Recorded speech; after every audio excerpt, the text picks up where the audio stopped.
Well, let's get into it, guys. I have Jay, owner of Ignite. He was on last year, and he's a very requested guest because the way that you can talk about the industry and ethanol and the business side of this stuff is next level, and not a lot of people kind of bring that insight. So, well requested episode. Yep. And you own the farm, you make the ethanol, all kinds of good stuff. Right.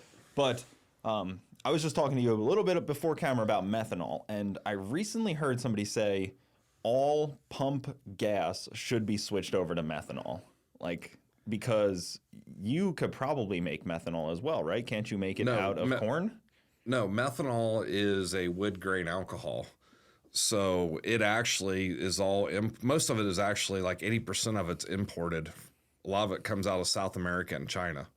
So in China, they've actually banned, which is kind of funny, but methanol is not allowed to be ran as a fuel in China because of the emissions. It's highly toxic, and pollutes groundwater, and causes cancer.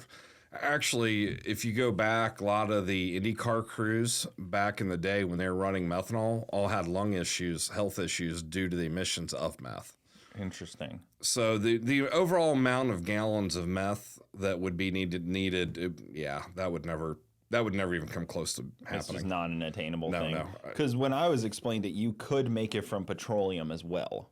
You could make it from wood grain alcohol or petroleum, which makes it kind of like a put anywhere type of fuel. Almost. Right. There's a little bit. So in the ethanol process, as you're actually fermenting, there is like a little bit of methanol that can be made. Mm-hmm.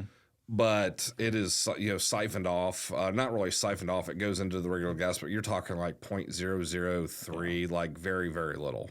Interesting. So like a facility, 80 million gallon facility would only make maybe like a couple 100,000 gallons a year at max. Okay, so it would just be too little, and then it takes so much you have to run more of it in a car. Right. And it's like I said, it's extremely poisonous. You can't drink it. If you get on your skin. But a lot of the old pit crew guys had emphysema, had a lot of lung issues, and that was all due to methanol. Also, if you get behind a race car, near in racing, it burns your eyes and everything. I've also always attained that, added that to racers run their car so rich as well. Like a little extra, Yeah, we're usually for the cooling factor. Right. So I'd imagine if you kind of ran a car correctly, I want to say, not that they're running incorrectly, but not so rich for the cooling, maybe it wouldn't be as bad. I've never seen a street car ran on it. Right. And even ethanol is, more than anyone, less and less street cars, unfortunately, are coming equipped with flex fuel. Right. And that's because the E85 program in the United States is kind of a joke. It's going by the wayside. The CAFE credits that are actually, there were tax credits given to the OEMs, the autos, and that was for ethanol blended or for them to make flex fuel vehicles. Yeah. Well, that all went away about 4 years ago, and the CAFE standards went into electric. So that's why they stopped making flex fuel vehicles, and everything pivoted to going electric.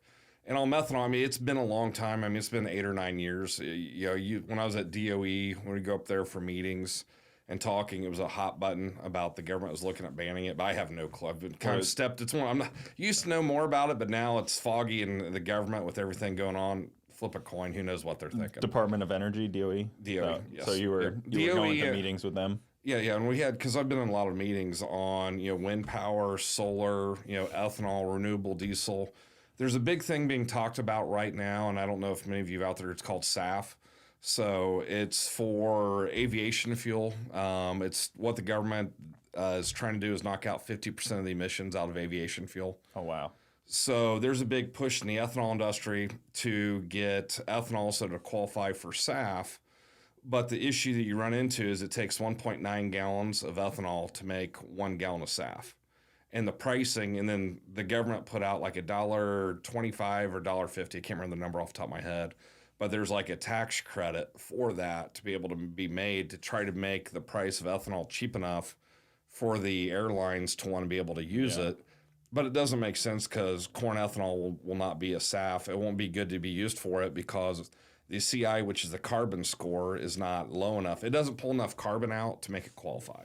So companies like Delta, for instance, are looking at trying to get this tax credit by cutting their emissions down 50% by coming to somebody like you to supply them Right, with right. They're enough. coming out to the industry, and it's really big over in Europe. So yeah, if some people want to look up SAF and everything, it's a hot button topic. There's a plant in Georgia that just came online that is making SAF for the airlines, but they're bringing Brazilian ethanol in. That's kind of one thing. The ethanol industry has done a terrible job of educating the farmer and the public. But the hot button term, all these farmers trying to give them hope right now is, hey, we've got this thing SAF. The government wants to have 30 billion gallons of ethanol put into jet fuel by 2050, and they want to be at like 3 to 5 billion gallons by 2030. Holy Well, cow. that's not realistic. It's not going to happen. There's not enough corn production. There's not right? enough corn production, and there to can't make it be. happen. There's not enough property for that corn production. Right. So it's a pipe dream, but everybody's excited talking about there's going to be a new wave of a bunch of ethanol plants coming. Look, to be able to do that, they have to get rid of like for an example, ethanol plants that have carbon that sell their CO2, they don't qualify for the tax credit because when you open up a pop, you hear the fizz, they don't get the carbon credits.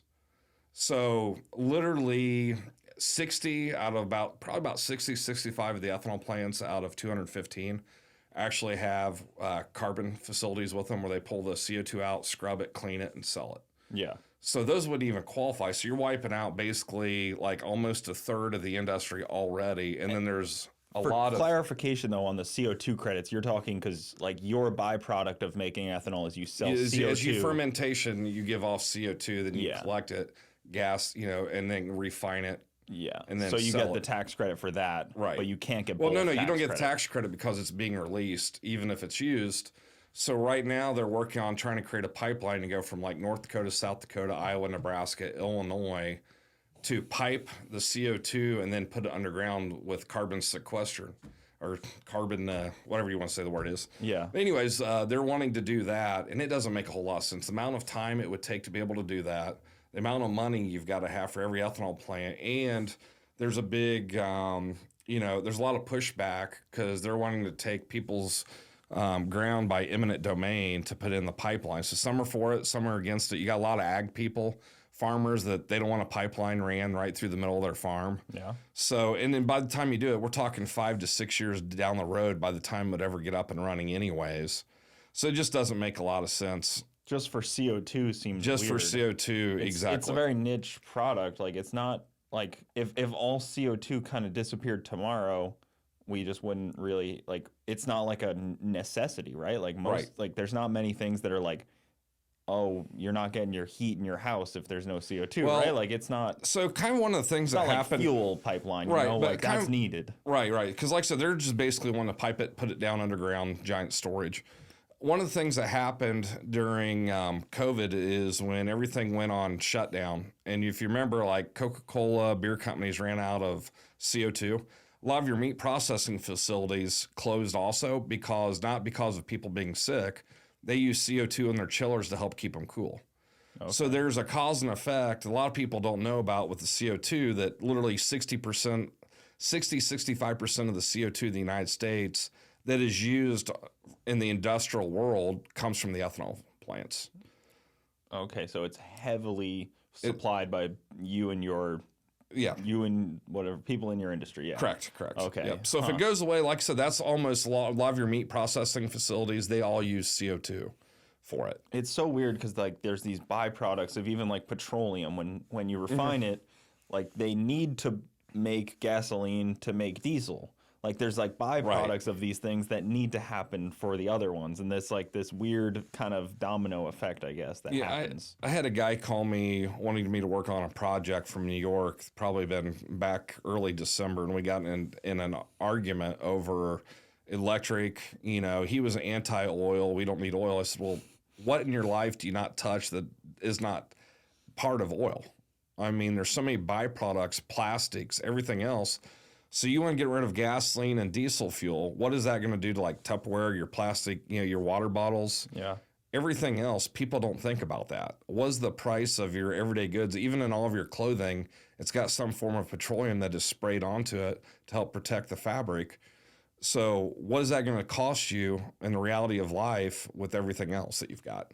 It's an unfathomable thing to say, get rid of Exactly. petroleum, and you make ethanol, and you understand. Right, right. And to me, the oil companies, they need us, we need them. There's a lot of people in the ethanol industry that can't stand the oil companies, but they need us, we need them. It's a partnership that we need to work on versus trying to fight each other. Yeah. And so, and probably about 35% of the ethanol industry is now owned by the oil companies. It's not going anywhere. Interesting. So they've invested. They've invested, enough. they've bought out a lot of facilities.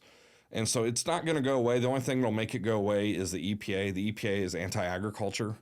One of the things that is really, really hurting everybody's, inflation's really high right now. So what's the two biggest things that drive inflation? Food and gas. Energy. And energy. Yeah. So right now in the agriculture world, the USDA came out with some what a lot of us in the farm industry feels bogus figures on corn and beans as to what the actual amount of corn and beans is as far as carryover as total production this past fall. So they overinflated numbers? They overinflated the numbers. Like the you price, produced more we produced than more. You actually produced? Like Yeah. they say you produced more than you actually exactly. produced? And the numbers are coming down to the point where farmers are losing almost on corn. I'd say about $250 to $325 an acre on beans. They're losing about $75 to $120 an acre. We're going into this planting season with our input cost negative. The government does not care about the farmer. What do they have to do is they've got to get, they're telling everybody if we get the grain prices down, that's going to cause the consumer end, the price of the grocery stores to, the food to drop, and it's not. So your input cost being negative, what does that exactly? So to give you an example, we'll just use 200 bushel to acre to make it simple. Yeah. For me to put out my corn crop this year with fertilizer, seed, chemicals, we already know pretty much what all of our expenses are going to be. It's going to cost about $1,100 an acre. Right now, the price of corn's at $3.80. If I had 200 bushel at $3.80, or even call it $4, that's $900 an acre. You're below. So it costs more to grow It costs more to grow it than it actually will even potentially make. And that's because the government regulates the cost at the end. You can't say, well, it cost me more, so I have to sell it for more. Right, right. They regulate your output You've got the Chicago Board of Trade and the markets. And so the one other thing that some numbers came out, and I do a lot of research into energy, a lot of research into other ag stuff, other processes. But like right now, if everybody noticed, beef prices are way up. Why is that? Well, we've actually shut down a lot of the meat processing facilities have closed. And on top of that, a lot of people know we've got the lowest number of cattle since like the early 1950s. We had the second lowest number of poultry, the second lowest number of hogs in the United States in the last 50 to 60 years. Okay, so everything's down, and that's a slow process to hit because it's hard to build your herd, your numbers back up. So the grain prices takes a couple years to grow. Yeah, it doesn't happen overnight. It's not like an instant feel. Exactly. Of that, whereas grain is an every year thing. Right. So it's a little different. But that's part of why, if you look, inputs or what I want to say, feed prices are down, meat's extremely high is due to the lack of cattle out there. So it's an interesting thing to see what's happening right now, with the government, because like I said, their whole goal is we don't care about the farmer. What do we have to do to take the pressure off the everyday consumer? But do you feel like Nostradamus in a way, basically, where you're seeing it before it happens because you're on that side of things? You're on the farmer side of things where I'm on the consumer side of things. Right. I don't see it until it's too late. I think last year, do you remember when we did the podcast, we talked and I told you for me, looking at the economy and everything that's going on, the train was off the tracks, but we hadn't fallen yet. Yeah. I've had a lot of people comment, but like, you're exactly right, because in our business, in the fuel business, I'll be 100% honest, and a lot of people aren't willing to come on and say things, but you go from October, November, December, January, February, we're down like 35 to 40% in fuel cells.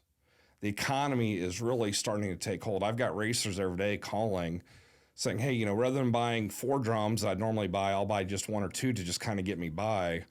And I know I speak to a lot of speed shops all over the country, not just in the United States. I'm talking, people in other countries and islands down the Caribbean that are really struggling also. Yeah. Because you got the inflation, you got the higher interest rates, the disposable income. You have needs and wants in life, and racing is a want, not a need. Mm-hmm. And so we're seeing a downtick, and there's a lot of shops that have been closing lately. I mean, there's a lot of facilities, speed shops that aren't making it right now. So, one of the guys, I had a racer call me and I chatted with him a little bit, and we decided not to sell him any fuel, or he decided not to buy any fuel. And the whole reason is we were talking about stuff, and we literally went through a couple of credit cards that didn't go through. And, I was like, what are you trying to do here? Yeah. I mean, live to see another day. And I think that's where a lot of racers are going to be at this year. I think a lot of your bigger events, they'll be okay, but your smaller events, everybody's going to do more grassroots racing, because it's not going to cost as much to get there. But people that used to race maybe 18 to 22 times, I think are going to only race maybe 8 to 12 times. Well, I think about it for myself too. Like, you make these one-time investments in the beginning of the year and you have all this product on hand for the rest of the year, like just oils and stuff like that. And I'm like you're saying, live to race another day, like kind of conserve now, because I always kind of am in this mindset of, I guess, like one morning the shit's going to hit the fan, and I don't want to be left holding this bag of stuff that I'm not, that I don't need. Right. Maybe that's just a worry mindset. That I think you're exactly right. Because like one morning you wake up, like your cell service doesn't work anymore, and then like what today, the hell's going on? Yeah, when people see the podcast, so today is the day. So it is 2/22/24. I think there's something with the 24/24 conspiracy people here where AT&T decided to take a dump on everybody today. And like that, like something like that happens, and you're just like, what's going on now? Right. And then all of a sudden you're like, maybe my currency is actually not useful anymore. When I talk to racers, I try to, get to know them a little bit, a little bit of their history, really have a personal feel with them. And the recommendation, which I don't think most companies would tell you, is like shelve it for a year. Don't put your family, don't put yourself in financial hardship. Like, we're all competitive. We want to go out there and kick people's ass and have fun and do this. But sometimes you got to know when to reel it in, because you may take the risk and lose everything you've got just on 1 year of racing, where if you pull back or maybe just, I'm going to let this year ride, live to see another day. You might be able to get, farther in the future racing again, but don't overly stress yourself trying to make ends meet just to do it just for this year, because, life's a triathlon. It's an Ironman. It's not a sprint. Yeah, and that's the way I look at things, and that's the way I look at my companies and businesses when I start them up. You got your swim, your bike, your run.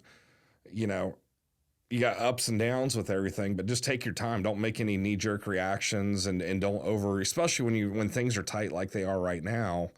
Don't overforce the issue. Yeah, and we talked about this a little bit, I think, last time, like the traveling for races, like people are going to be way less likely to go for that 20-hour drive to go race. Right. Versus, like you're saying, the local grassroots stuff is going to boom, but then the big level stuff is always going to be fine because they have the big sponsors. But they're still hurting because a lot of the big sponsors have pulled out of racing. Yeah. I mean, there's a lot of big-time racers that I know that I work with that have completely lost, $300,000 to $500,000 sponsors that are struggling, trying to figure out what do we do. And then, a lot of them are like, well, do we take loans out? What do we do? Because it's a little bit harder for the big guys, because once you're out, it's hard to get your name reestablished to get sponsors to come back in for the pro guys. Yeah. It's one of those, once you're out, man, it's a struggle to get your name back and get everything back going again. But for the guys in that mid-pack range, I mean, they are struggling, and that's one thing, at Ignite that we really work hard on is to keep our price down. I mean, this will be year number 3. We haven't had a price increase. All of our inputs, everything we've got is going up, but we really work hard to keep our prices down. And it's tough for me being a small company, because I answer all the phone calls, everything comes into me. And it's hard to tell everybody every day. I bet you 15 to 20 times that I get, hey, can you sponsor us? Can you give us free fuel? And what I tell people is, man, I'd love to, but we're a small company. We can't afford to do that. But, hey, if we start doing a bunch of sponsorships, who pays for it? The racer does. I got to start raising my prices to cover. They don't think about things that way. Or I'll tell them, hey, if you want a sponsorship, send me 3 or 4 of your friends, let them help buy some fuel versus putting a sticker on your car. Then we can talk. And then all of a sudden you get crickets on the other end. Yeah. But one thing I want to tell everybody is, Cooper, you've been doing an absolutely amazing job with the podcast. I'm extremely proud of you. I don't know, how many times did I call you? There's been several times where I called him over the past year, because a lot of you out there had called me or messaged us, and I wanted Cooper to know the impact he made. I mean, there was one guy that I cannot remember his name, but he was a environmental engineer out of California who called me. and said, hey, look, I agree with 90% what you're saying, but I also work for the state, and there's things I understand where they're coming from. And I got excited. And I called Cooper because I'm like, hey, Cooper, you got to hear this, But the fact that, I mean, even last week I had another guy call me and say, hey, I just saw the podcast with Cooper, and I was blown away by the conversation. It really stopped and made me think. And so, Cooper, I just want to congratulate you because you're what you're doing. Your podcast is growing. You're reaching people, and you're bringing out a lot of good points. And what you're doing is you're actually encouraging. The average guy thinks I can't make a difference. Well, they can. And so, I just want to congratulate you on that. And it's been a lot of fun. And like I said, there's been multiple times people have reached out, and I try to let you know about that. So I wanted to thank you. I appreciate that. And your podcast was one of my most impactful for my mental thinking and everything like that. So you coming on and having these open conversations is so important, because I talk to so many people that are in this industry that won't have these conversations that you have on air. Yeah. They'll have them with me at the track, but then when you get a microphone, they won't say that stuff. And I get it, they have employees, they're worried about this stuff, but you coming on and actually telling this stuff and telling how it is, and that stuff, that's so important too, because I can only do so much when the person sitting across from me is scared to talk about the real stuff. So I think you also kind of pushed that needle forward of be open, tell people what's going on, be honest, and that's a huge help as well, because I can only be the guy that asks the questions and the voice that puts it out, but I rely on people like you and that. Okay, so it's my turn to ask some questions, Cooper. Yeah. So since our conversation a year ago, what did you find out in the whole political realm as far as trying to get a hold of your congressman? What steps? Kind of give everybody a little bit of an update as to what you did. Well, I went to my congressman. I talked to his assistant, which is his right-hand woman. She's been there for years and years, so she probably handles more than he does, I would imagine. You probably know how that goes. Exactly. And Congressman Vern Buchanan, local to here, he's been to the racetrack actually a few times. He stepped foot on racetrack on Bradenton Motorsports Park 10 years ago, roughly. Yeah. So it's been a while, but he was aware of it. I talked to them. I told them all the points. She took notes. She promptly told me, we have a lot of things we're dealing with right now. And I was like, oh, so what does that mean? Should I not vote for you guys next year? Are you guys too busy? How does this work? Don't you guys want to help the people that are having problems? She didn't know anything about the EPA doing this kind of stuff. Everything I told, at least to me, felt like first-time knowledge to tell them. And it was kind of disappointing.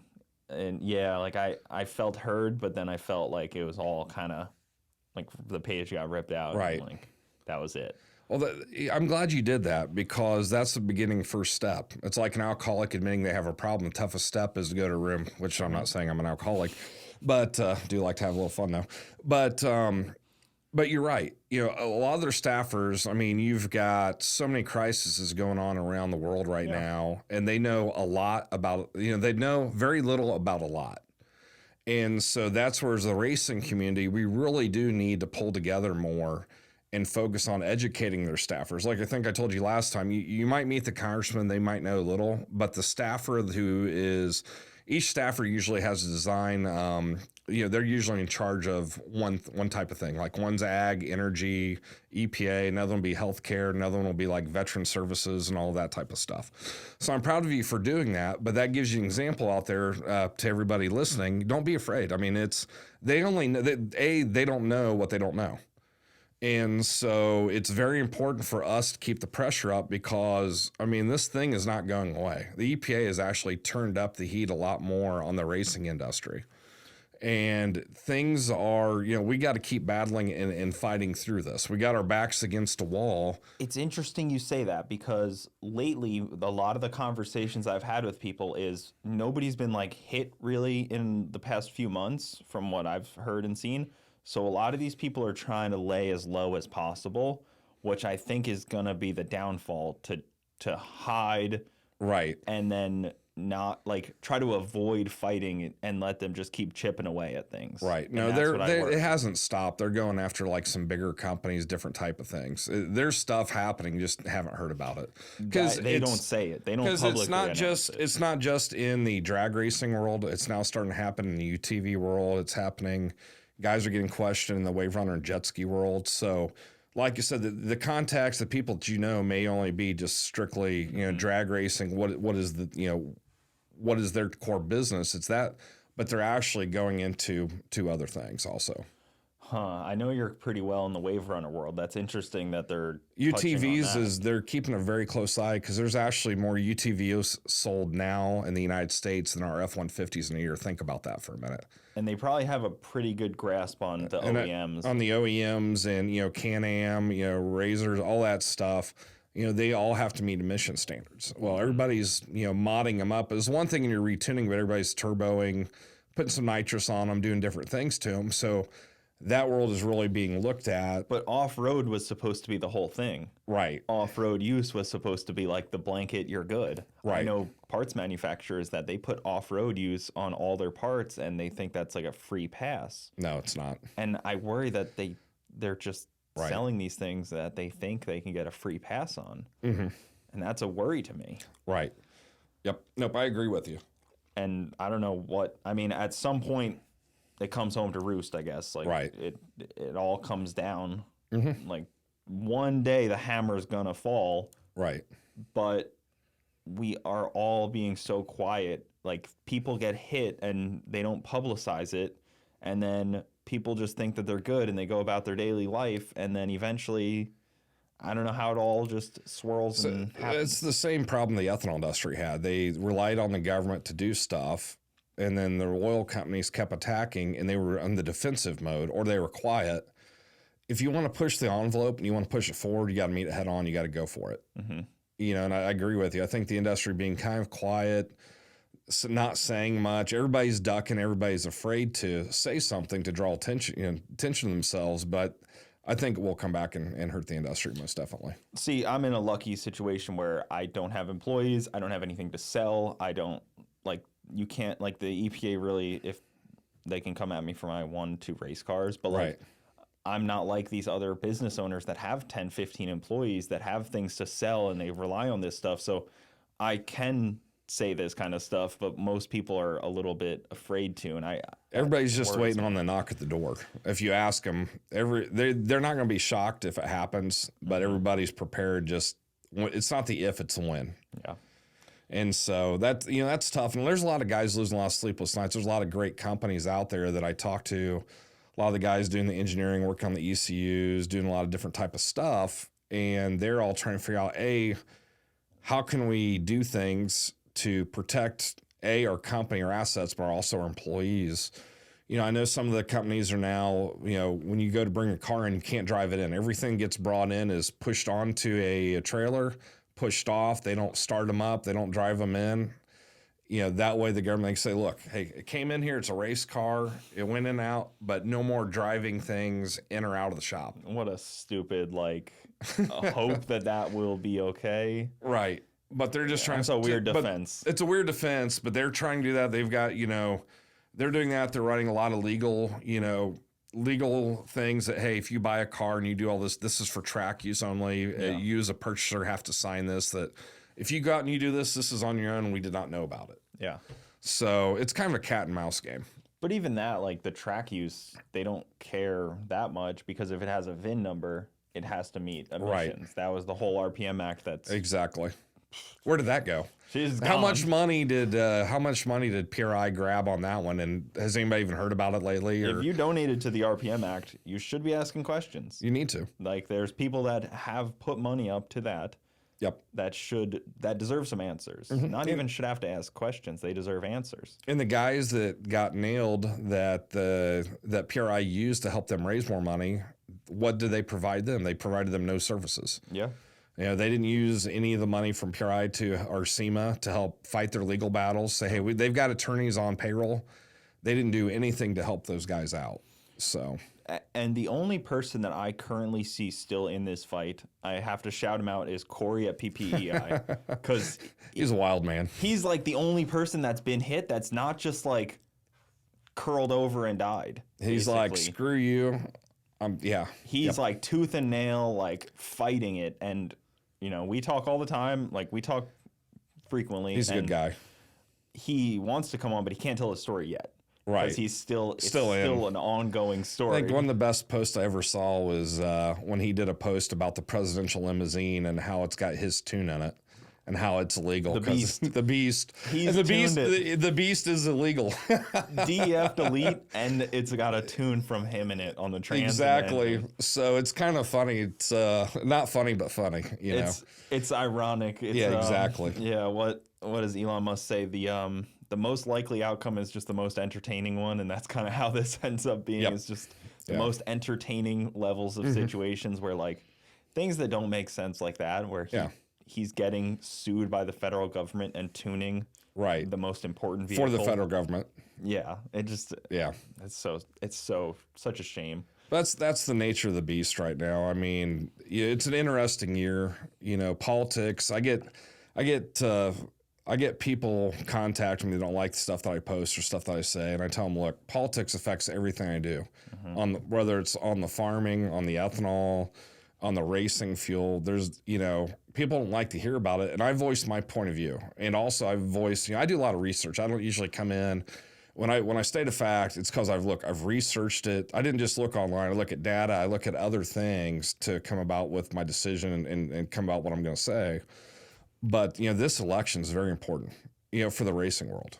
You know, I may lose some customers over this, but we got to have a change of president. You know, I think we're in a situation right now where I think everybody agrees no one likes either one of the, you know, we're sitting here and these are the two top candidates you can have. It makes you scratch your head. But then this administration and the stuff they're doing is setting us back so much. You know, and people get all emotional. It's like, but look at the financial things of where you are, what the price is doing, interest rates, the amount of debt. You know, I just saw a thing the other day that every American now has almost $250,000 worth of debt. That's what it equates to with like the $36 trillion. Yeah. Guys, something bad's going to happen. I've been to Argentina. I've been to Brazil. I was in Argentina back in the early 2000s before their government fell and their dollar literally went to zero. All because inflation. The government was spending like crazy, and it finally hit them. And hyperinflation, literally everything went to the value of nothing. There's like money in the streets that nobody even cares about. Yeah, and I was out there during that time period, and to see, I mean, literally everybody lost everything. I mean, you could not buy anything, you couldn't sell. I mean, it was something, you know, like that is coming about, and so we've got to reel ourselves in here as a country a little bit. And you know, is it Republicans, Democrats? It's both their faults. You know, it's not one party is better than the other. I think I think majority of us are in the middle of where we want to be on spending and doing things like that. The divide is the social issues. Yeah. And that's what's really driving the country more apart of, you know, you're more worried about a little bit of this or a little bit of that versus, hey, financially, this is what we've got. This is what we can do. You know, it was very interesting to me that I got some customers down in Texas I was chatting with who are from Mexico. They're Mexican. And I've got some friends from Honduras, and the whole issue of what's going on the border came up. You know, and I was interested to hear what they thought. And they were like, hey, we need to close down the border because, like, we came over here legally. Our families came over here legally. We know people are going through some rough things overseas, or not overseas, but down in Central and South America that are not good. And we understand they want a better life, but there's a right way to be able to do this. And it was really interesting to hear from migrants, you know, what their point of view was, to see what they were thinking. Because it kind of surprised me. It wasn't what I thought it would be. And Honduras is like the other biggest place that people are migrating from, like Mexico and Honduras. Right. Yeah. Right. And so it was really interesting for me. And these are race customers. Usually people like me that own companies don't get in conversations like this with their customers, you know, but it was really fascinating for me to be able to talk to them. And I've had the conversation with them with Model Blend at events just to find out what are they thinking. You know, what's your point of view? You live down there, you understand what their mindset is, you know, so it's just one of them things that, you know, that's another thing that's really, you know, hurting us in this country and really pushing kind of the divide also. Yeah, So, it's making a lot of places very scary to be and live right now in a lot of right. cities. Unfortunately, it's kind of the domino effect that's Yep. happening across that crisis. And I always worry if all of the most like you look at what's coming, like the people that are coming over and they're like military aged men, which is Yeah. like, 20 to 30, and I'm like, those are the people that need to be in those countries to fix it and help. Right. But then you just abandon women and elderly people into these fallen countries at this point, and then like that's always my worry. It's like, okay, we're not taking in like sick people and elderly people. It's like military Yeah. age people, which scares me Right. the most, because that just makes those countries that much worse. And then it's always the most like it's often educated ones too. So it's Right. like then they're just the lowest common denominator, end up getting stuck in those failing countries, and then it kind of just creates a whole bad deal. Right. Yep. That's always the worry. I don't know, but I want to talk a little bit more about farming Yeah. and what you're dealing with in that level, Yeah. because we talked a bunch about it last year, and it opened a lot of people's eyes up. Is like, how is the government just completely changing your farming landscape now? Every year there's something new, right? Like with the EPA issues, I'm not worried about USDA, U.S. Department of Agriculture. They don't really mean much because the EPA dictates to them what we can and can't do. It's no different than in fuels. You think DOE would be the ones working on emissions. It's energy, right? It's all that, but it's not them. It's the EPA dictating to everybody else. So why do we even have these other forms of government when the EPA is going to come in and trump them anyways? So for us in agriculture, it's really been frustrating. I hit on, and I had a lot of good questions, actually. I don't know how many of your people on that watch actually go back and answer the questions, but I went through and we had a lot of comments, and I tried to answer everybody back. Yeah. I don't know, most people come here on podcasts, they go back and answer, do that? I mean, if they don't, they should go check it out. If you leave a comment on this video and check back in a week, maybe. It's fun. There I will mean, be an I answer. every couple of months I would go back and answer people's questions and do the best I can do. And some people liked what I said and some didn't. And that's great. That's, that's, like I said, I just give you what my point of view is. But in the agriculture world, it's really tough because literally, like I said, everything's being dictated. Right now in the United States, they're wanting to get rid of animal agriculture. If you go to New Zealand, Just get rid of it. get rid of it. New Zealand, It's kind of a hard thing to get hit with. Exactly. To hear you're going to get so rid of. So in New Zealand, they passed a law that they're doing away with their livestock. Same thing is trying to happen in Holland. If you actually Google, tractor, where they're shutting down roads, even in Europe, a lot of the countries, farmers are getting together and driving their tractors in unison and blocking the interstates and everything. I saw that. But it's easy also for those countries to say that because, I mean, what is New Zealand? 30 million, maybe? Right. Like 30 But million if you people? don't, it's one thing to be energy independent, but if you're not food independent, Yeah. the three things you need in life: food, water, and energy. Yeah. If you don't have those three things, what do you have? Yeah, I mean, we're just cavemen at that point. Cavemen at that Yeah. point. Hunting So and for gathering. me, that's one of the big things. Like we're looking like what's happening out in California with the agriculture out there. They banned gas motors, so everybody's trying to do electric. They're forcing the livestock. California used to be one of the biggest. A lot of your poultry came out of there. It's all moving to like Indiana and Ohio now. Do you watch California as like what's to come almost? Like they're Watch it and they're the cringe. start. Like It's the start of everything. kind of infects the and then rest they of them. kind of filter out. But for us in the Midwest, we've been pretty defiant. And the people that we elect, we've been pretty defiant into, telling them how we feel. They come out, they understand it. yeah. So, but like I said, for me with my daughter, I mean, my daughter's 11 years old. I want her to farm. I mean, everything I do, she's come out, we call her little boss, but, she comes out on the farm, driving tractors, doing stuff. I thought I was fifth, she was sixth. My grandfather just passed, but I did find out I was actually sixth generation. She's going to be seventh generation farming some of our ground. And I want that to continue on.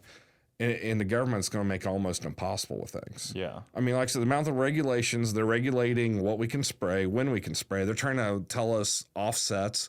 So it's kind of like in this area where, give you an example, our good buddy JH is living. Now he's getting all these rules enforced on him, and everybody's building mansions, stuff around him.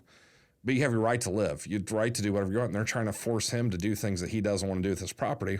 Well, the same thing's starting to happen to us. They're wanting to do setbacks and boundaries for us. So if someone comes out and buys a house out in the country, hey, you need to leave 200 feet around your farm. As you go around that, you can't spray or put fertilizer around it. Oh, wow. They're, part of the thing that they're going to start hitting farmers, actually the banks are going to start enforcing that if I'm a processor, I got to go to the farmer and I need to see what their carbon footprint is. The bank? The banks. Now, this is national legislation. It's already passed. It's not just for us in agriculture. This is for people in manufacturing. This is across the board, not just agriculture. This is everything, by the way. Yeah. The government has now passed laws to where the banks have to look at what your carbon score is. And depending on what your interest rate you might get or the amount of money will depend on what your carbon footprint is. So now there's going to be a carbon score along with There is, and it's actually being forced down the banks to look at people's carbon scores. So that's one of the big things in agriculture that we're really fighting right now is to say, look, our carbon score is not anywhere near what it used to be. I mean, the farm equipment we've got today, either when I'm spraying with my drones or my big sprayer, it's my sprayer, the wings are 120 feet. We spray at 18 miles an hour. We cover 1,500 acres in a day. Yeah. When used to, your sprayer was 20 feet. And you use, the equipment's gotten so much bigger. We can go so much faster and cover so much more ground. We don't go through near the diesel fuel that we used to go through. Mm-hmm. So that's one of the big things is really watching the government. Because like I said, I've got a huge concern over the carbon score on us. Yeah, that's a scary thing to know that you have to worry about a carbon score. Yeah, and that's one of the big things in the ethanol industry is, down in Brazil, they don't use natural gas to fire their plants. They use sugarcane. So what they do is they drip out the sugar, burn to make alcohol, the starch, and then they burn the cane, the leftover of the plant, and that's what they process. So they have a lower carbon score. Was that out of necessity? That's out of necessity down there. What tax was so high, right? They just had to figure out. They had to figure out how to do it. Well, they've got a lower CIE score. So, like in California is blending up a little bit more ethanol, but none of it's made in the United States. It's all coming from Brazil. Okay. Which is absolutely crazy, and that's the same thing with the aviation fuel. Yeah. Is it's not going to be made here. It's all coming from South America to come up here just because of some carbon score. And I can't imagine shipping it suddenly is like cheaper, right? Yeah, like you have to ship it through the Panama Canal from Brazil. And they're looking at it. So they're looking at a farm down there. So in Brazil, they don't have winter like we do. We get one growing season.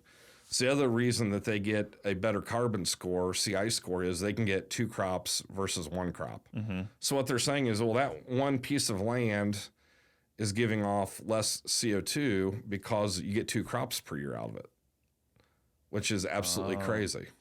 But can you even do that with one land? You don't have not here in the United States. We can't. But like they can double crop a little bit, but most it's like wheat and beans. Yeah, and it depends on the areas more south, but it's not very common. I thought because the way that you had to like hop locations a little bit, I'd like to rotate to keep from getting disease, but down there, that's a huge thing. So we're talking about the ethanol industry in California and how their market's growing, and it's not even U.S. made ethanol. Yeah, it's all Brazilian. So all of the regulations put on the U.S. farmers is really just helping locations. Helping other people. Yeah. Yep. And I've heard it's like that with pork as well. Correct. Like pork is just basically a wash and all from China at this point. Yep. They are, the government's trying to charge a flatulent tax, good old fart tax. So they're wanting to charge, per head of cattle, per chicken, and per hog. And it would absolutely drive the farmers out of business. Yeah. Over greenhouse gas emissions. And so, stuff's just gotten out of hand in regards to agriculture. And that's one of the reasons, like I said, you're seeing food prices are going up. The farmer's not making more money. Yeah. We're squeezed and losing.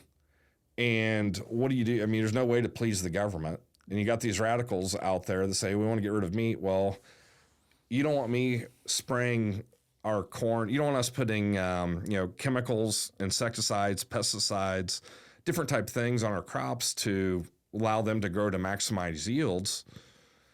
It's just, where does this stuff end? Isn't soy the hardest thing to grow? You have to kill everything. It's not. It's actually, and corn's not too bad. Yeah. No, they're not real hard. They don't. I've heard you had to just kill every bug, every insect, every. No, I mean, you've got things that come in will eat the leaves a little bit, and anytime you start eating leaves, it pulls the energy, and it doesn't put into either putting an ear on the corn or putting pods and putting beans on. So with I had a question, but and then another big issue for us is they're worried about, chemical and fertilizer runoff getting into the streams, going down to the delta, killing off, everything down there, the watershed. Well, Cooper, what happened around here? 15 years ago, how many houses, how many shopping centers were around here? yeah, Not that many. No. So what happened when the rain happened? It went down, filtered down through the ground, didn't pollute the groundwater, didn't pollute the streams, didn't pollute the rivers. How many parking lots, when you come out of here, within a 10-mile radius, how many parking lots are there now? yeah, Whole area, Well, all concrete. Well, who doesn't have a vehicle that leaks a little bit of oil, a little bit of antifreeze? Well, every parking lot has that. Rains, washes down, goes into the drains, goes to a storage area, then goes on down. That's actually what's doing more environmental damage than what we're doing in the farms. But the farmer is the one getting blamed for the pollution that is killing the delta. Do you think that the government's long-term goal is to run all the farmland themselves? Yeah, push the farmers out to it's where easier large to deal conglomerates with buy it. to deal with one person versus 100 people. Yes, I do honestly believe that's what the I know it's government kind of a conspiracy, I guess, but like I don't think it is. It's already happened. So back in the old days, you had livestock farmers. My family farm, we used to have, and this is before I was born, but we had cattle and hogs. And now it's all the big boys. It's all confined big. There's a few smaller hog operations, chicken operators out there, but there's not many. And I feel like the same. They're really pushing to consolidate agriculture into one. Because I know even like they say Bill Gates owns more farmland than anybody else in the world. Right. And it's all U.S. based. He's buying a lot of ground up in Indiana and all of that. And a lot of it, too, is why he's buying is for the mineral rights. Interesting. So he wants the mineral rights. What minerals will we be talking about here? Like copper? Water. I mean, there's a lot more to it than I guess I just assume water aquifers. Like I said, one of the big things, especially if you're out west, out in the Arizona area, they were looking at trying to make a kind of like a pipeline, but dredge, kind of run water from the Mississippi west to help out there with all the drought and everything. Water is the key. I mean, that's the big thing is mineral rights is basically water. Interesting. Yeah, I guess. And the water aquifers, and you look out west, and they're talking. Water aquifers have dropped 150 to 200 feet in the last couple of years. Oh wow! People are having to redig farther down to be able to get their water source. So that's one of the big reasons that I think Bill Gates is doing it is for that purpose. Yeah, I guess people assume it's to take control of food. Right. Well, it's food, but it's also the water. The water, yeah. Yep. And if you have control. He who controls the water, what is it, bro? Runs the world. Yeah. Man, it's, I can't remember what movie that was. What is it? Was that, what's the one out in Australia that they filmed that? Oh, I know. Cannot think what the name is. Yeah, you know what I'm talking about? He who controls the water controls the world. Yep. Yeah. Oh, man, that one's going to hit me later, but that's funny. Yeah, so there's a lot of things going on there. They've tried to pass legislation where we can't harvest after dark, that they want us to carry water tanks on the back of our combines and machinery to sprinkle water down so we don't have dust, to get rid of the dust particles. It's just common sense stuff. It's like, this doesn't work, guys. It's too expensive. It would be impossible for us to do. But the people, drawing up these ideas live in a concrete city that have never been out to the country, who could never feed, could never kill anything to make their own food or grow their own food. So there's a big pushback in the ag industry is really ramped up, and they're being more vocal about it. And that's where the racing, we got to get more vocal. I mean, you've done a great job. I think people are starting to understand and see that, but the average guy has got to pick their game up. If we're going to keep racing alive, we got to come together more and more and really push this stuff. I have an open invite to people that have knowledge in this stuff and are in this fight and in this struggle to come on and tell your story, and we could put it out to as many people as I can. And it's always an open invite as long as people are going to be open and honest with what they've got going on. I try my best at least, but and that's all you can do. Yeah, there's only so much, but My father-in-law, actually, he's staying here, and he was talking to me. He was like, he lives in New York City, and he was worried about there's going to be no food on the island of Manhattan because the truck drivers don't want to deliver to Manhattan right now. They're trying to protest driving into the city. So they all might get faced with this real threat of a potential future of farming being an issue. Correct. But it would be a real threat now. It'd be like a show of like, this is what could happen if you keep kicking these farmers. Right. Yep. And it's an interesting thing because he was telling me this, and I'm like, yeah, I mean, you spent your whole life voting for this stuff. Like, right. Now it's coming home to roost, and now I don't know what to do. Yeah, I'm like, we all know. Like, I understand this stuff, and it was just interesting hearing him say this kind of stuff without realizing. And I'm one of those people. I've got a lot of friends in Chicago, New York City, and LA, and I completely disagree with them politically. But I can get along with them. I'm not one of those that go storming out and mad and all of that. But I love a fun, good debate to say, hey, what's your point of view? What's my point of view? It's like whenever I've been out to D.C. so many times. What I'd love to do is take agriculture groups, Farm Bureau groups, local chambers, different chambers, not even the one in my area, other ones out to D.C., introduce them to congressmen, senators, take them around to different places. And one of the big things I would always do is take our ag groups. I'd take them to meet with PETA and the Humane Society. And they would be like, why are you taking us to PETA and the Humane Society? I was like, that's our competition, but what I want you to do is sit and listen. I know you want to jump across the table and beat them, but don't. Just let them talk. Let's hear their point of view because you can't battle something unless you understand where they're coming from. Yeah.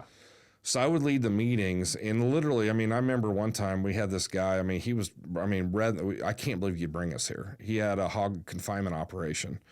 And he'd had some stuff come out, and people, Humane Society was trying to target him, and they put a plant in his facility, and he wasn't even there. Some things happened. He was even unaware of it, and this video comes out, and all of a sudden, this guy who literally worked for him for 2 weeks gets fired, and this video pops up.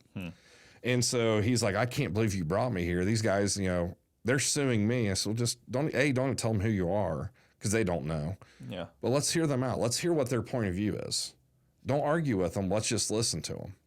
And so we did that, and it was probably everybody when we got done with that 2-hour meeting. When we got out of there, they were thankful because they got to hear their point of view. It's like, now we know where they're coming from.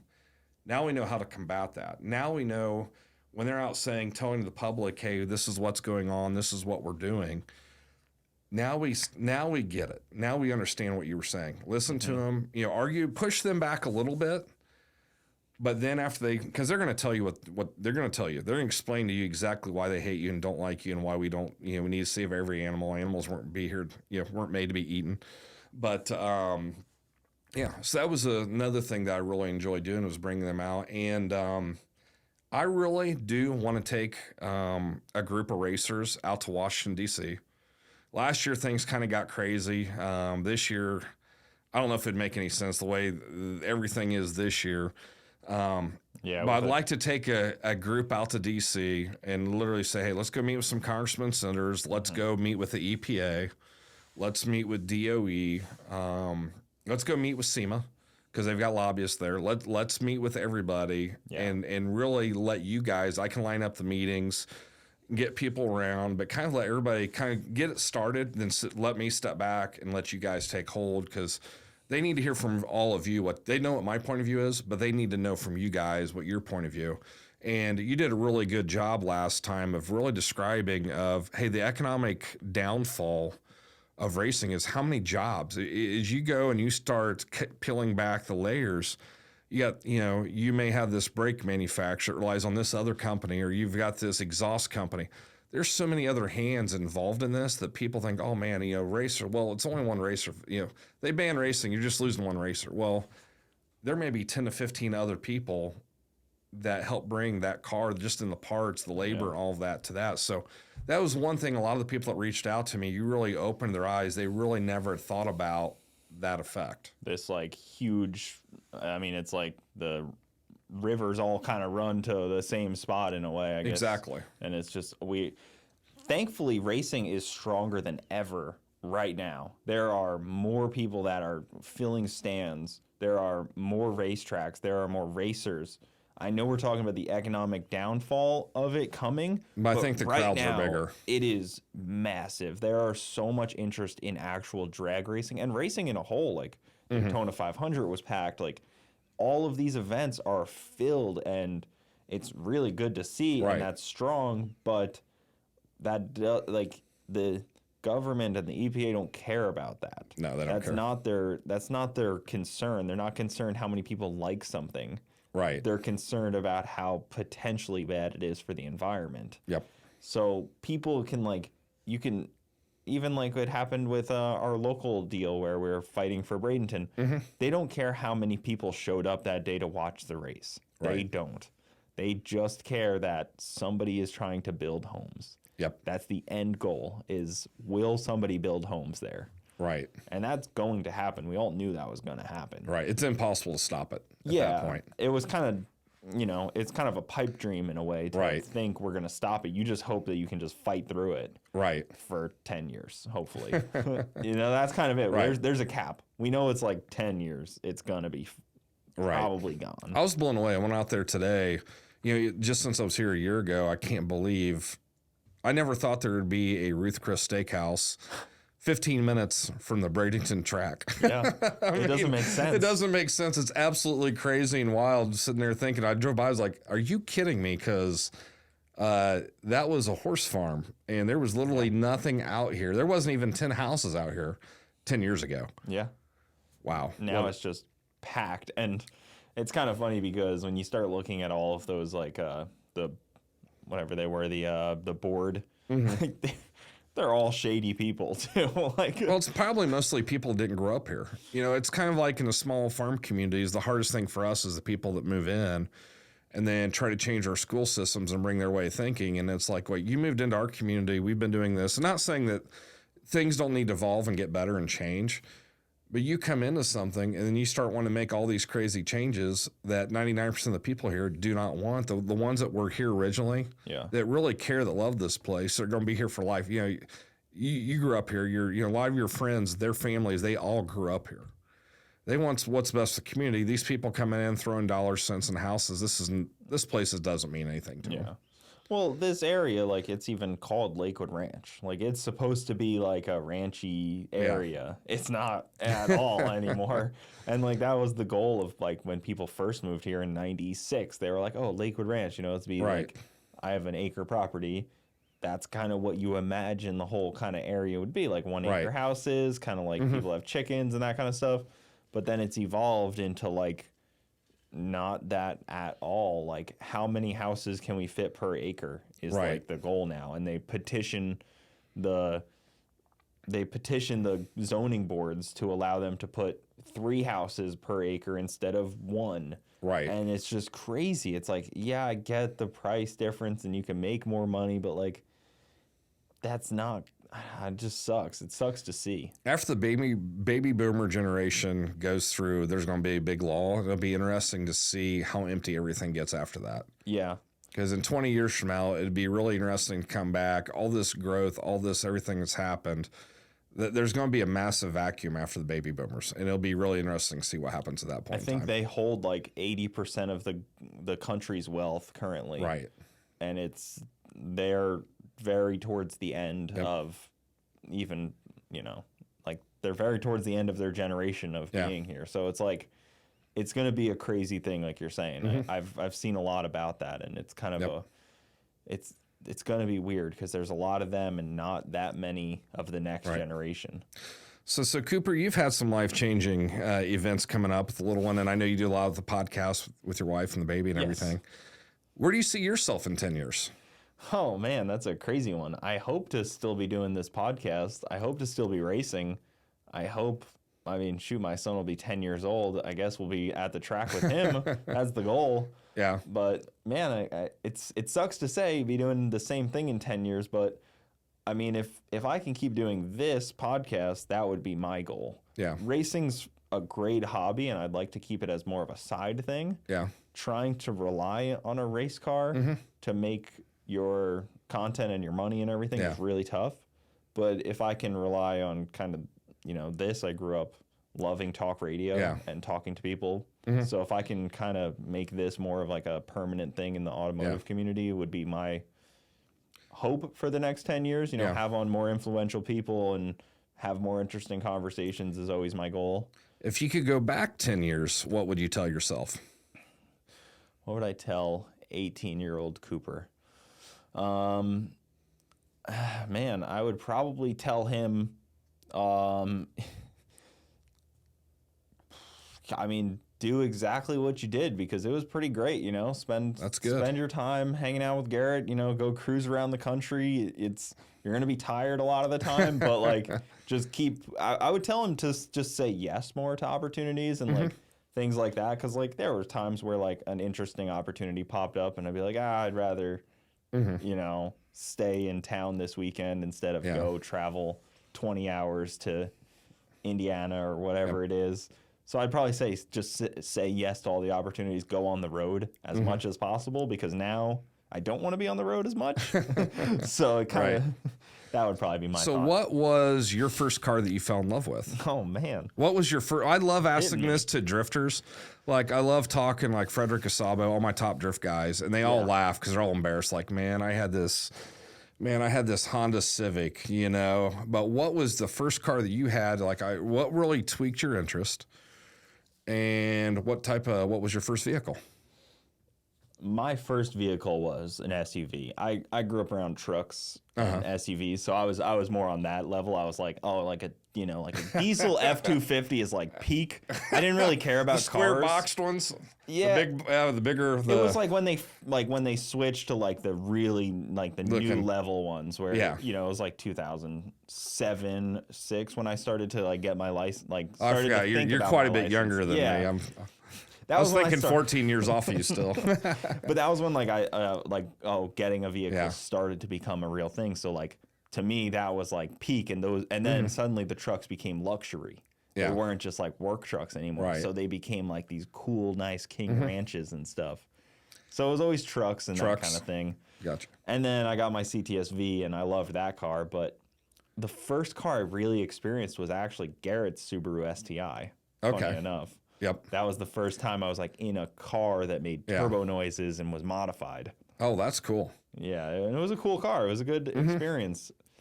What got you though in the racing community? Where did you get your connection? Because you always had all these businesses. So my grandfather owned a concrete company, and so on weekends I'd either go to the lake with my grandfather at the farm, because we'd work 24/7.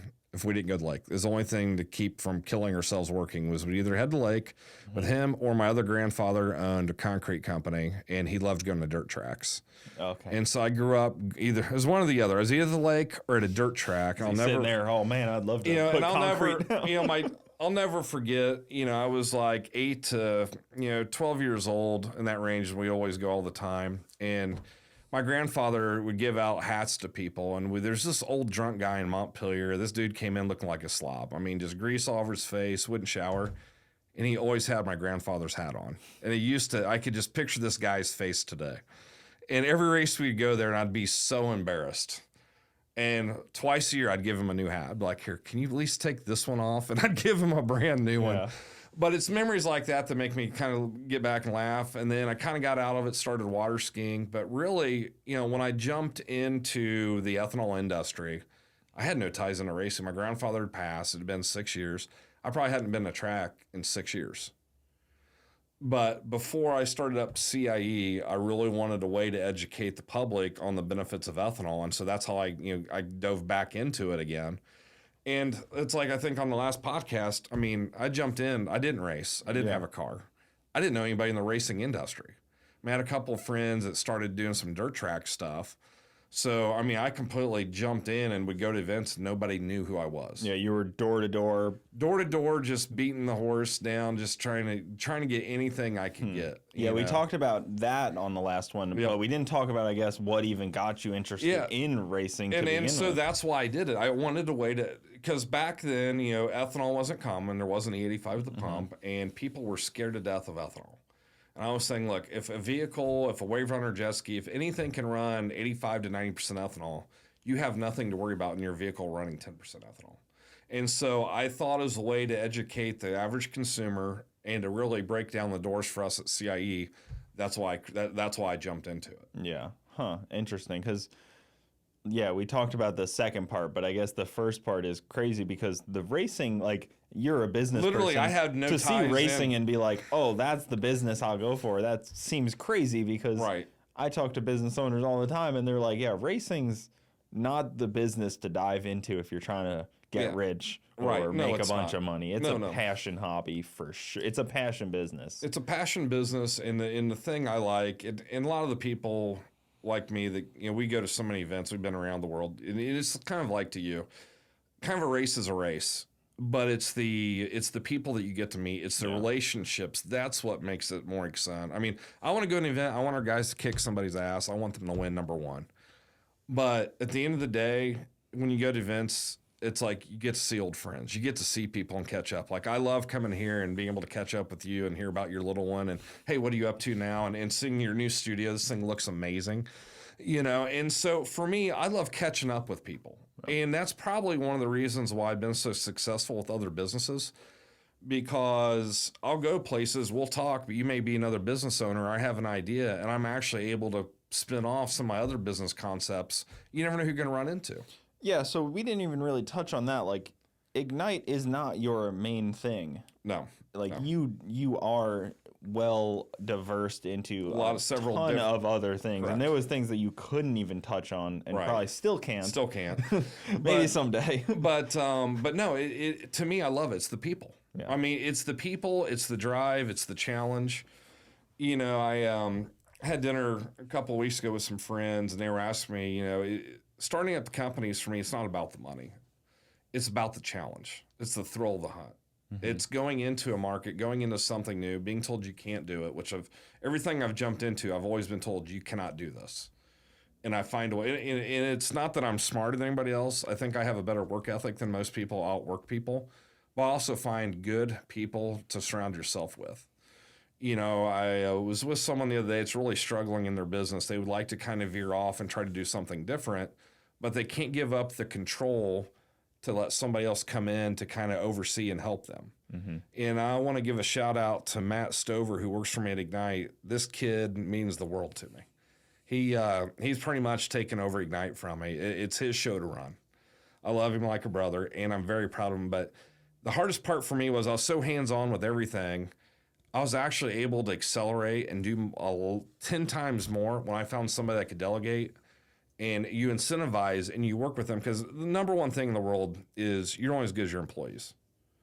Without employees, you have nothing. So you incentivize them, you pay them a little more than you should. That's all right, because they'll fight for you. They'll give you more than you ever dreamed of. And so what I was talking to him about is he's wanting to venture out, but I said, but who follows you? Everybody's replaceable. Everybody's replaceable. I don't care what company, everybody's replaceable. Mm-hmm. And so a smart businessman will actually train somebody to follow them up to say, hey, look, I've taken it this far. You get tired. You need to take a break, step away, come back and stuff. But you need that right person to be able to come in and fill in. And so that's advice I've got to people, even with shops, even in other businesses. And it's like I told him, I said, who's your right-hand guy? I don't have one. Well, I've not looked. Well, you need to start training and trying to teach that next guy. You don't have to give him full control and full power, but at least, have faith in the person that you've got somebody there to just take the pressure off. Yeah. Of. And so to me, it's who you bring in and build your team around. That's the smart people look smart because they bring in the right people. Mm-hmm. Yeah, like the cabinets around you is the most important part. So an interesting thing I've heard lately too is the boomer thing, these businesses that are just going to be gone because they don't have anybody. There's no line of succession in these businesses at all. And you've probably seen that. I've seen it. And I've also, it's that, then it's kind of interesting that you bring it up because you've got that happening. But then you also have the generation that their parents are trying to hand it off to them and they haven't had to work that hard and they struggle and they lose it. And then their parents come out of retirement and bring the company back alive again. Then what do you do? Or they don't want it at all. Or they don't want it and they just sell it off. Yeah. And that's happening a lot too. And there's a lot of people, even in my local area in Indiana, that I've seen a lot of successful companies really fall back because it's, it's like for me, I'm a builder. I go in, I take risk, I jump out of the airplane. I believe in myself enough that when I jump out of an airplane, I can do it without a parachute. I will land it. I don't know how, but I'll figure out a way to land it. Yeah. Well, when you come up and you've kind of been given everything, you don't have that, eye of the tiger. You don't have that Rocky, that mentality of fight through. You don't have that grit. And so that's one thing that I think there's a big struggle, but there's also going to be a lot of opportunities out there for people. If you keep your nose down and your head down and you work hard, there's going to be a lot of opportunities for people to buy in, to get companies to acquire things, to take them to the next level. Or start companies because your local one just went out of business, completely gone. But when you start a company, I always tell everybody it's better to be your own bitch than somebody else's. And number two, it's how much pain can you take? Because I'm telling you right now, every company I've ever had, the most successful ones, there was a day when I thought it was over. I mean, there was a day when I thought, I'm giving up. I've taken this thing. I cannot push it any harder. I've done all that I can do. Ready to give up, and a phone call and a door knock, and then you find a second wind and you're back at it. Yeah. So, and it happens to everybody. So, like I said, and as we said in the last podcast, if you believe in yourself, you'll find a way to be successful. Yeah, and that's what I've always kind of seen from you. And you've even told me about, like, your mistakes that you've done. Like, you've sold things that you shouldn't. I think you told me the QR code stuff. The QR code stuff, got out of it way too soon, Hubstart, and different things. I look back now and I'm like, oh my gosh, but you know what? Today, where's QR codes are back to irrelevant again. It was a short-lived, would have been a fireworks, but yeah, I mean, that's part of, my greatest successes were due to my failures, because there's nothing wrong with failing. Everybody's so afraid. I've got a buddy of mine, I know he won't be listening because he's not into racing, but extremely, extremely wealthy. I mean, beyond the point of anybody that I mean, this dude's on hundreds of millions.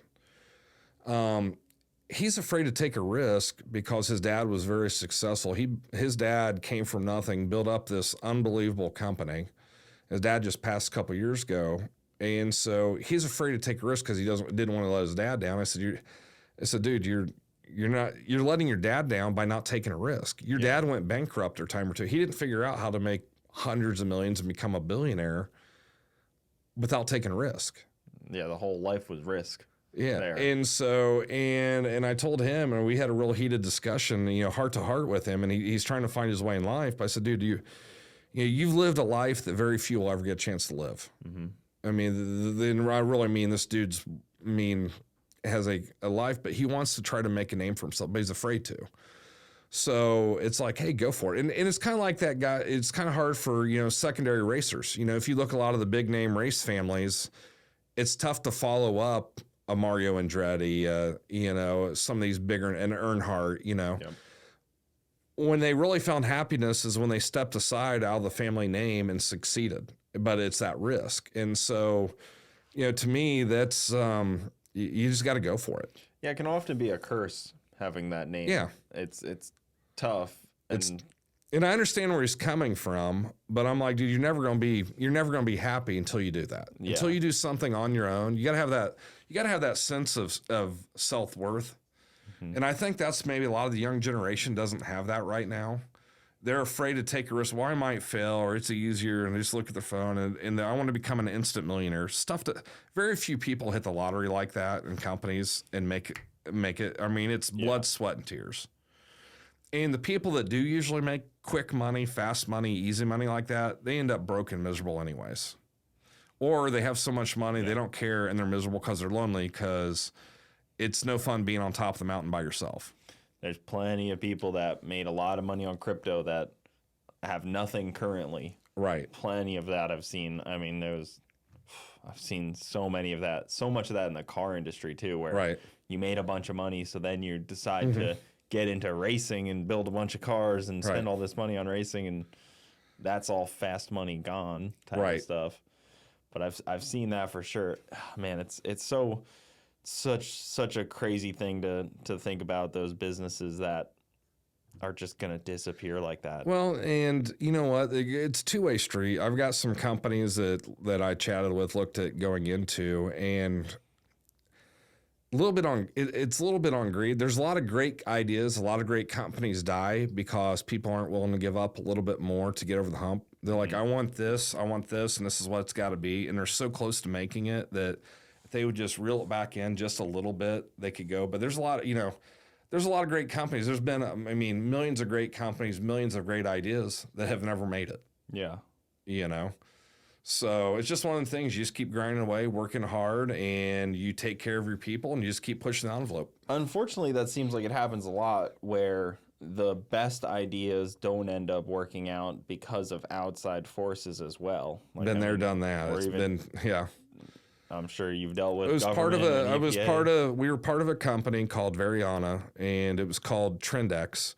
And we're out of a little town, Marion, Indiana, and we actually created the 8th exchange in the United States. This is absolutely impossible to do. So we created like the Dow, the NASDAQ. Yeah. We created an exchange, went through, and under the Bush administration, we got CFTC approval. Then we got denied because when we got our CFTC approval, they don't allow anything to be passed if there's 6 months left of a presidency, because they don't want somebody rubber stamping something and saying, hey, this is a favor, you're done. We fell literally like a month and a half after the guy, but we got our CFTC approval. We did all of that, passed everything. Obama got elected, and then we had to go back through and redo everything a second time. We went through the CFTC, got approval the second time. One of the things we looked at doing was listing steel and different products on our exchange. Because at that point in time, you can't. Steel is not listed anywhere on any type of an index. And then also we were looking at doing movie derivatives where you could buy and sell shares of movies. Well, we got nailed. The MPAA, Motion Picture Association, which is out in California, and there was another group, I can't remember the name off the top of their head. There was 2 other companies that for 15 years have been trying to create an exchange. Decanter, that's their name. And anyways, both of these groups, have endless pots of money, could not get CFTC approval on their systems. Yeah. We did it. And you guys got it. And we got it. Mm-hmm. Well, Rob Emanuel, who used to work for Obama, who at that time, who was the chief of staff to President Obama, his brother was the president of the MPAA. All of a sudden, in Frank Dodd, in that bill, there's a one-lined item, and I used to know it, that banned movie derivatives. We were set to launch, and that bill passed 2 weeks before our launch date and completely wrecked the company, wiped out probably about $65 to $70 million. Holy cow. Huh. Just because of one. And a year later, 2 years later, phone calls. Hey, would you like to sell us your exchange? No. Mm-hmm. We took it to the grave with us.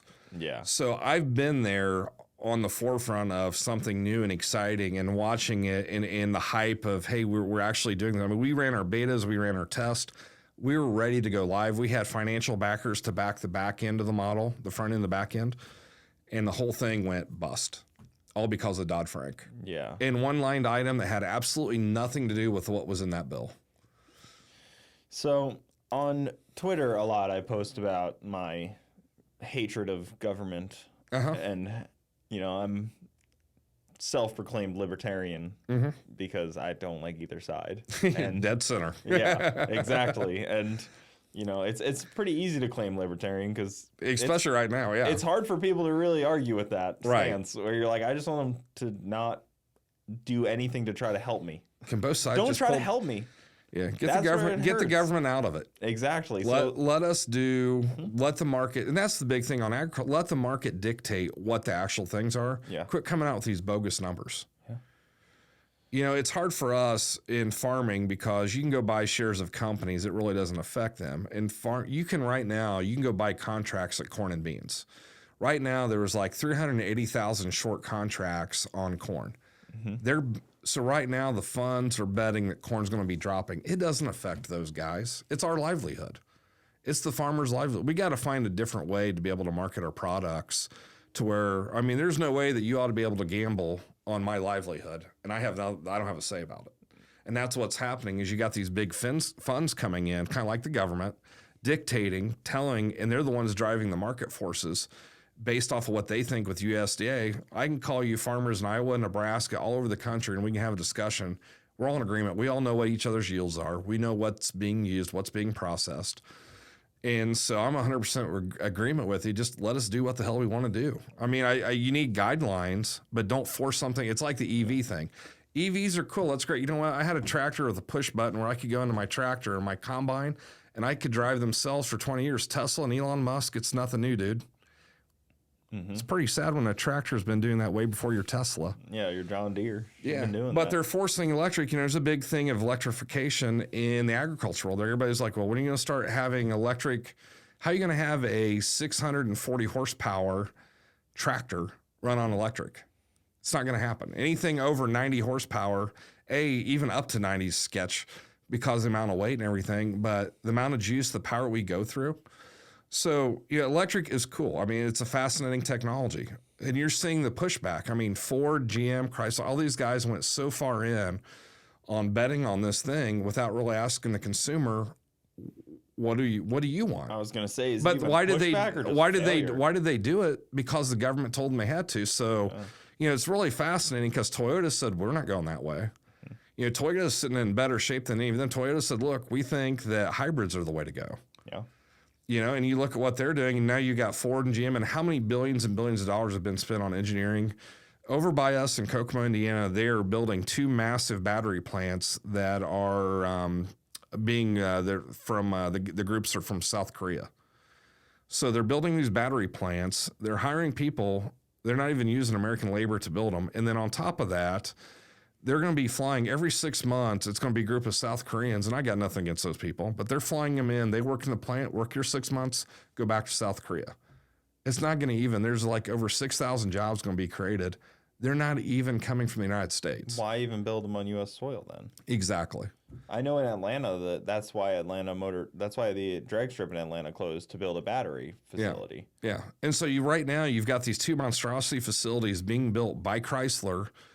And Chrysler just announced, hey, you know what? We're going back. I think we're going to only do 1 electric vehicle now. Well, how much money was wasted? How many contractors, when the project gets stopped like that, are not going to get paid? Mm-hmm. You know, and so when I look at the government forcing electric, I mean, Biden just doubled down again on, hey, we are going to go full electric. Well, gas engines are going to be obsolete. They don't need brand. They make sense in certain spots.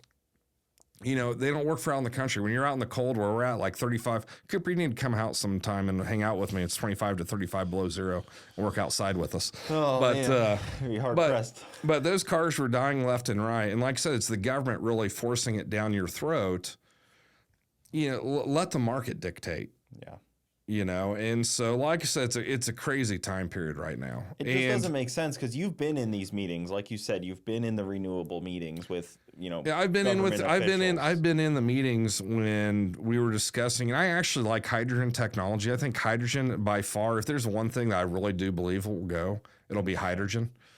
But you had the environmental groups, you can't make them happy. I'll never forget, we're in this meeting, and this is like in 2007, 2008. I think you were maybe like 10 or 12 then. Yeah, I was 8th grade. 8th grade. So I'm out in D.C. and we're at a DOE meeting and they're going all through the energy stuff and we're discussing hydrogen. And these environmental groups, which the emission on hydrogen is water. Yeah. You got water coming out the tailpipe. This is the honest to God truth, and I about fell over, is the environmental groups are so extremely like, we don't want hydrogen because it is bad for the environment in northern parts of the United States, because if you have cars running up and down, you got water coming out of tailpipes and it's cold out, it's going to freeze. And you got to put chemicals and salt down, and that's going to pollute. You can't win. You can't make that up. You cannot win. When they do stuff like that, it's like, okay, you don't want us to eat, you don't want us to drive, what do you want us to do? If this world is so bad and you want to change everything, go hold your breath for 10 minutes and do us all a favor. I think that's kind of PETA's stance as well, is they don't want anybody to own dogs. Like right. The only answer is they don't want anybody to own dogs, and like the only answer for the environmentalists is they don't want any humans. Yeah, that's the best answer for the environment. And the same thing's true, and a lot of people don't know this. And there's 2 different scales. And you're a doggy. I know you love your. Yeah, I got 2. You love your dogs, and the National Humane Society is the exact same as PETA. They're actually worse for us in animal agriculture than PETA is. But they're a different group from when people hear, Humane Society, think, oh man, that's where I go to the pound to get my dogs. Yeah. It's a whole different thing, and people are caught off when I bring that up because they're like, man, why were you bashing the Humane Society? Well, it's not what you think it is. I think PETA's adopted like one dog out Yeah. in the last like 10 years, and they've killed like 50,000. Like they're not in the same business that people think they are. Right. And that's kind of like, I bash a lot of things that people think I shouldn't be. And it's because when you dig further into things, you're like, oh, this actually all sucks. Oh, darn. They got me. Yep. And so hydrogen is weird. That's one of those things I've always assumed was a kind of a non-starter. So one of the Like things in theory, it's great. So one of the projects that I want to do, but I've never had the chance to do because the individual I was working with passed away on this, was we wanted to create the easiest way. You can get hydrogen from natural gas. You can get it from a process. You can get it from water. You can also get 3 parts of hydrogen from ethanol. So my whole idea was and we actually started working on developing a engine that would run pure ethanol, and it would use the heat from the ethanol to heat. And through the process, and I'm not a technical, I can't explain how this worked, but actually we were able to pull 3 parts of not nitrogen, but 3 parts of hydrogen out, and you actually use that as a fuel. Okay. So you can actually stick ethanol in your car, and due to the chemical process through combustion, get hydrogen. There's a way to get hydrogen out of it. Interesting. So we'd actually started working on that project, and that was back in 2006 to 2010. Then the doctor, the engineer and stuff that I was working with all night, unfortunately he passed away due to cancer, but that was kind of the end of that. But that was the one thing, if you asked me about being in the industry, and everybody always asks, the facility that you built, the things that you guys did, are you ever shocked? And I'm like, no. It's like it's what I want to do from day one. I didn't know how to get there at the time. It was lofty goals. We didn't start out creating just fuel grade. I wanted to do high grade alcohols. I wanted to make alcohol from different things. The only thing we never accomplished was hydrogen ethanol. And I think there's going to be a future, and I would double down on that. I think that is going to be the wave of the future, because I think it can be done safe. He's extremely explicit, but I think as far as being able, the capacity and actually the mileage that you can get on it can work. I feel like for like cars, if we were on a nuclear power grid, electric cars make a lot more sense. Right. I feel like that's our biggest Achilles heel on But it still gets you down to, what do you do with the batteries when you're the biggest knock on is, how long are the batteries going to last? Yes. How do you get the weight down in them? What do you do when they're done? I mean, that's kind of the bigger Achilles heel. The juice to them, I'm not worried about getting the juice. Interesting. We can create the juice. The other thing is with the electric cars is our power grid, because I've worked on some energy things that I can't talk about. The power grid just can't handle the electric load that we've got. I mean, you've got rolling blackouts in California all over the place already. The grid cannot handle the amount of juice that is needed for electric vehicles. Mm-hmm. If you live in downtown Tampa in a high-rise, an apartment, where are you going to park? Where's everybody going to fill up? I mean, how do you get all these cars charged at one time? Yeah, I mean, 500 apartments worth of electric cars. It just doesn't even make sense. It doesn't make sense. It's one of those, from a realistic thing, it just doesn't work. Yeah, that's so interesting, because we're at a fork kind of right now where which propulsion system will come out on top. Right. And it feels like it has to be one of them by the way that they're pushing it. Right. But I feel like it doesn't have to be one of them. It could be... Follow the money. That's what it all comes down to. Yeah. Someone's wanting to make money. All the green initiative, all this stuff, follow the money. And a lot it's of people... Is it for what's really better for mankind, or is it who's gonna be getting taller when they sit down on their wallets? Yeah, the subsidies. Follow the money, and that will dictate as to the wave of everything. It's not about what's the best and better for everybody. It's about who's going to make the money, and that's the decision makers right now. It's better for some, for sure. Yep. Yeah, that's tough. And I mean, Elon Musk has always kind of gotten a lot of heat for that, because he makes most of his money off of government subsidies, right. I'm pretty sure. Yeah, yeah. But in my opinion, the way I saw it was like, he saw a way where the government was going to give him a bunch of money, and he took it. Like, He that got a was kinda five. So smart. I actually know the guy that gave him the $500 million loan out of DOE Interesting. because they were on fumes and about done, and then they borrowed $500 million from the federal government. That's what you're talking about, was that $500 million DOE loan. Yes, but then even every car gets subsidized. Right. You know, there's like a $7,000. But he was done. tax He was credit. toast. They had nothing, and then DOE came in and gave him $500 million to help launch. You know, Elon, I didn't like him at first. I do like his creativity, but he's done a really good job of using other people's money to get him where he is. And not, I mean, he does invest on his own, but he's done really good at using, like you said, other people's money For sure. to be able to get them where they are today. And I mean, you can't say he hasn't taken risks in that, because borrowing that kind of money, Yep. you gotta be. It can't be easy to sleep at night. Right. Borrowing these kind of monies and like having this kind of like financial burden on you. Yep. It has got to be tough. But he just kind of invested in the right spots where the government was gonna go that direction almost. And it kind of just worked out. Even like with SpaceX, like he kind of just. Oh, NASA's budget will go to me. Yep. Great. Isn't that the best route, to just take money from the government if you can get it? Exactly. How do these cruise ships somehow skate by the EPA? Oh, they're not. A lot of them are running renewable diesel. Okay. So there's Louis Dreyfus has a great big facility. They make 80 million gallons of biodiesel. That's what they're running.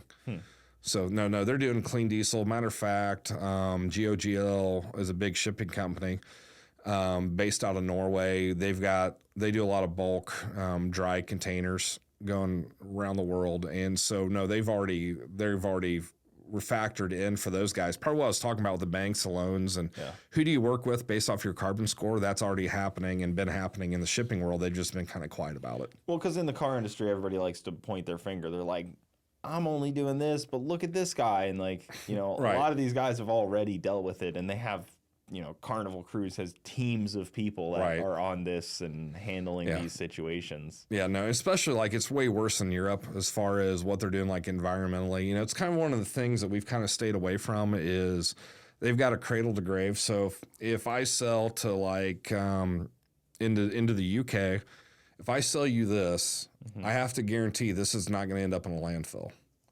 I have to get bonded to be able to sell my fuel over there. And if they go through and they find one pill of Ignite racing fuel, I get fined. How am I supposed to control what you do with this pen?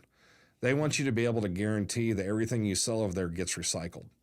That's crazy. It's absolutely crazy. That's I mean, I cannot remember off the top of my head what the name of it is because we started filing the paperwork. We were looking at it.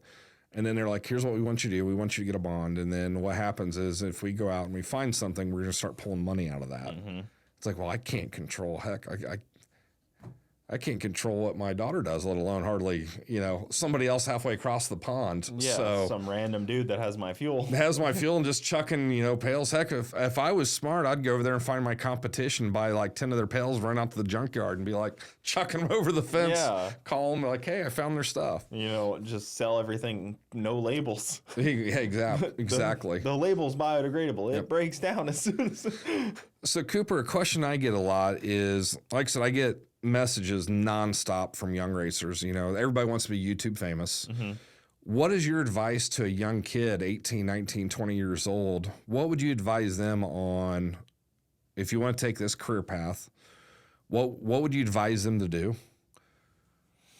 I would say don't focus on the money, because that's what a lot of people do is they go into this and like, I know you got to kind of focus on making your first dollar, but like you really have to focus on the entertainment factor and like building a brand and a name more than you can think about like it's just going to squeeze as much money out of it as possible. Because if you make your first YouTube video only thinking about money, you're probably not going to be like the most entertaining or making the best quality content. Like you got to kind of think about it backwards from a normal business almost. Right. Which is interesting. And most people don't do that. They see, you know, Garrett has a airplane and they're like, oh, I'm going to make a video to buy an airplane eventually. Right.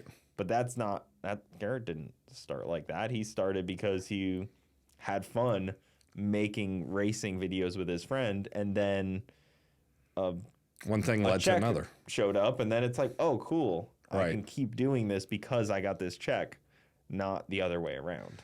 In that point of view, what's the pressure like for you to try to keep coming up with new content to be able to do things? I think that's another thing a lot of people don't understand. It's a lot of work. If this is going to be your full-time job and do this, it's not like I just pop a video and then the rest of the day I got nothing left to do. Yeah. So for you, I mean, explain a little bit about that process, how you going into like planning your videos, doing what you're doing, because like I said, I think there's a lot of people out there that think, hey, I'm going to make millions. I'm going to come out, do a couple videos. They're going to go viral. I'm going to be set for life. But they don't understand the amount of time, not just the time, but the planning and what all it takes to be able to do that. Well, I've gotten very lucky over the last year and a half with this podcast because normal videos are kind of like they're a lot more of a grind. Mm-hmm. Whereas like this podcast, I kind of just research and then I film it, and then they're a little more evergreen. So mm-hmm. they kind of like people still watch the older stuff. And it's a little different. But when I was, I made 350 creative videos, I would call it. And it's a grind. Like you have to really think about that in a year and a half. Making 350 videos is a lot. Like that takes so much time and effort. You just have to just freaking do it. Like you were saying, like you grind through these businesses. Like you have to just keep working at it. And then when you're editing your other one, you have to literally be filming your next one mm-hmm. because I'm doing this by myself. Like it's not easy. And then you also have to think about your leverage point, like trying to use all the platforms. If you just use YouTube, you're leaving 12 other platforms that you could succeed on out of the table, and you have to go and meet people. You have to kind of network, and mm-hmm. most people focus a lot on like sponsorship money, like getting, like a lot of people that would have this same show as me would probably tell you about their sponsors and stuff. Yeah. I'm not smart enough to do that. I just don't want to. I don't want to take any money from anyone because I like to talk very openly. Mm-hmm. My wife would like if there was 12 sponsors up on the TV or something, but that is a big part of it as well that I don't focus on enough. But I get in trouble with that with myself because Matt will always be like, "What did you say?" Yeah, I'm like, well, hey, I put it out there. You either like it or love it, and I don't. That's just how it is. I'd rather be that way because you can be genuine, you can be honest and true to yourself. You're not having to look over your shoulder and say, well, I got to please this person. I got to please this person. You eventually get yourself tied in knots. Mm-hmm. So I like that you, like you said, you do your own thing, and it's not easy. That's kind of like, I kind of always laugh at all these kids. I mean, it is all the time. I'm going to be the next Garrett. I'm going to be the next you. And it's like, I kind of laugh. I'm like, guys, good luck. I never bash anybody for trying. Everybody out there has the opportunity to be able to do it. It's where they want to put the effort in and time in, but it's not as easy. It's like building a business. It's how much pain can you withstand? It's like when you first make that jump, you probably had some sleepless nights. Like, man, is this the right decision? Can I do this? Mentally, you can do it, but when you're writing checks, it gets to that point where you're like, oh boy, like, I got to do, I got to kill to put food on the table now. And thankfully, I run lean. Mm-hmm. Like I'm by myself. I film out of my garage. Like I try to run as lean as possible because there's a serious up and down of YouTube. Videos do well. Videos don't do well next month. AdSense is good. AdSense isn't as good. So you have this like up and down. So you want to try to be as lean as possible. Yeah. And maybe that's just because I'm less of a risk taker than Garrett, where he has 50 employees or 60 employees now. Yeah. I'm just kind of a little more risk adverse. Right. But I like being lean like that. It doesn't bring me like joy if I had a bunch of employees relying on me. I'd rather be able to kind of do my own pace in a way. Yeah. And with this, I can do that. I don't need builders on my cars right now. Right. So if you could interview one person, is there one person in your mind that you would who is somebody that you would just die? Who's that one person in your mind? Probably Ron Paul. I know that's probably a bit of an interesting one to hear. So you want not Ron in the Paul car world. All right. Okay. You know what, ladies and gentlemen, a year from now, I'm going to see what I can do. I'm actually going to see if I can't get an opportunity for Ron Paul. Either let's go out to DC and I'll take you out there to either meet him there or to do, maybe we can tie him in online. I would go wherever he's at to talk to him for sure. Okay. All right. Ladies and gentlemen, I'm going to lay out the challenge to myself to make this happen for Cooper. There's really hold me to it. I will do it. There's really not many politicians I would say I'd like to talk to, and he's probably on that short list of people. Okay. Just because I think for what we're dealing with in the car industry, he would get it. Really interesting insights. Yeah. And I think he would open a lot of eyes to that kind of stuff. I don't know if there's anybody else that's really such a huge, like... Is there anybody in the racing world? I mean, we've both been around a lot of people. I know. I feel like I've checked that list. You've checked the list. There's not somebody you'd want to, like a Jeff Gordon, Tony Stewart. I mean, is there anybody out there that you're like, man, it would be really, really cool to be able to interview? Man, I was thinking about somebody recently, but I don't know. I mean, because I hate to say this, but I feel like because the car world, everybody's pretty attainable. So small, yeah. We're all pretty close. I mean, Tony Stewart was at the track, right, like a week ago. Garrett was talking to him about coming on, but he's just done so many interviews. Right. That's the flip side. I was like, what am I even going to ask him? He's like, he's talked for 100 hours in the last 6 months. Yeah. So it's like tough, but yeah, somebody like that where I would love to get some true insight on on what we're trying to do in this. Yep. In this deal pushing forward. Who do you think would be somebody that should be on? That would be kind of a curveball, maybe. Honestly, one of the people that I'm always fascinated, and I'm around him because he drives an IndyCar 2-seater, was Mario Andretti. Interesting.